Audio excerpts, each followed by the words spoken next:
Jane and her mother sat transfixed in front of the computer screen, the blood drained from their faces. Neither said a word. This is not at all what they were expecting when they woke up this morning, excited to see their brother and son.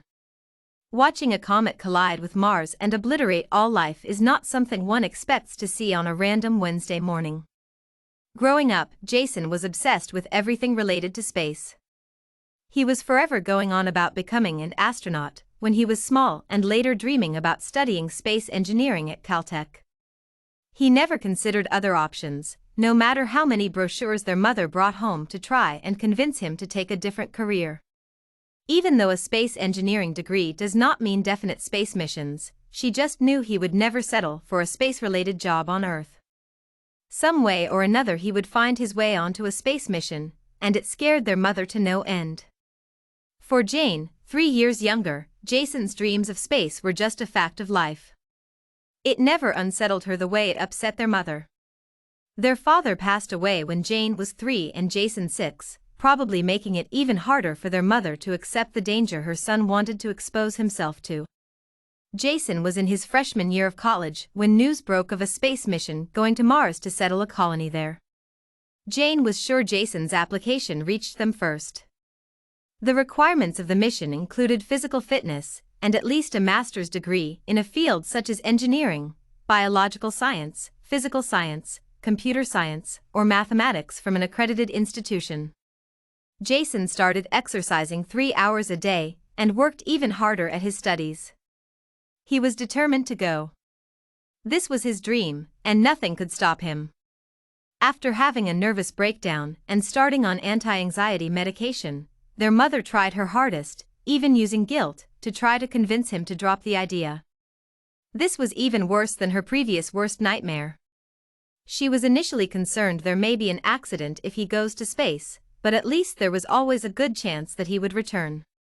Mars colony candidates will settle on Mars forever, never to return to Earth. And this is what brought Jane and her mother to the computer early on this Wednesday morning in November. It was cold out, but they had an appointment to speak to Jason via satellite connection. He finished his master's degree in time and was selected as one of the first candidates.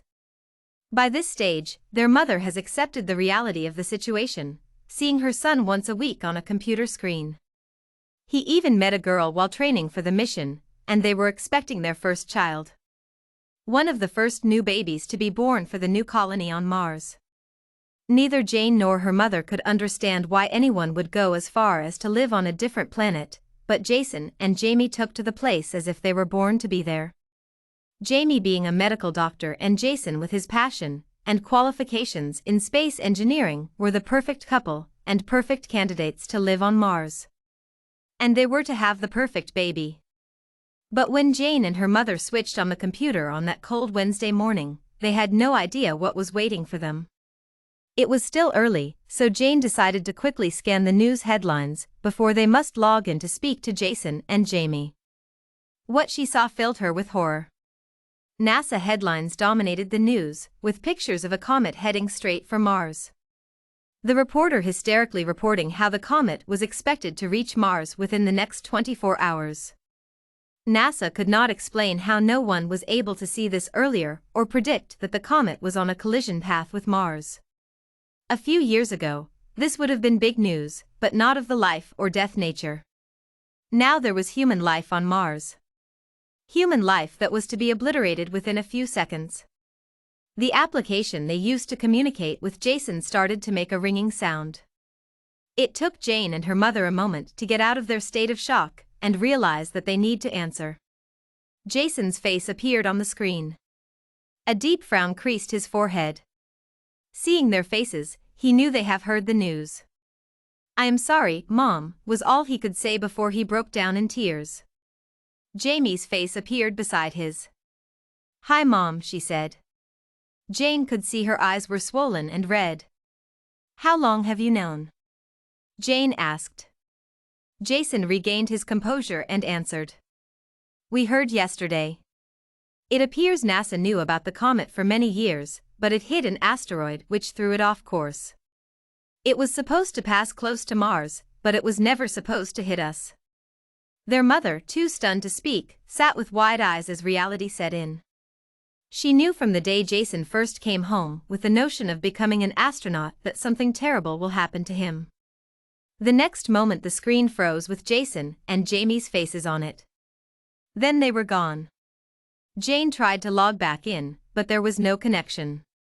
Opening another screen, they sat in stunned silence watching on a news video slow-motion footage of a ball of fire hitting a planet. Looking for other news channels with perhaps different reports on the incident, all Jane could find was the same image playing over and over everywhere. Jane's mother got up and walked slowly to the kitchen. "This was inevitable, Janie. I always knew something would happen. I just never thought it would be this. Let me make us some sweet tea." A ball of fire sat in the sky for weeks after as Mars burned. Condolences streamed in and reporters camped on the front lawn, while Jane's mother lay sedated in her room.